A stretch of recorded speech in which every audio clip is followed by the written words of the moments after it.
Hi friends, welcome to 5 Minutes Tech YouTube channel. Here is Samsung Galaxy S24 Plus 5G smartphone.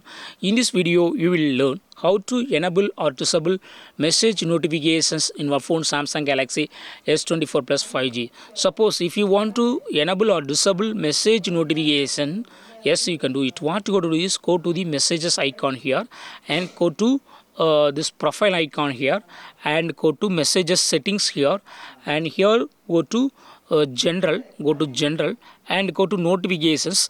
And if you would like to disable messages notification, just turn off this button so that no notifications will come for messages. Okay, suppose if you want to enable messages notifications, just turn on this button so that messages will be allowed to be appeared in as a notifications. So in this way you can easily enable or disable messages notifications in your phone Samsung Galaxy S24 Plus 5G. That's all friends, thanks for watching, bye.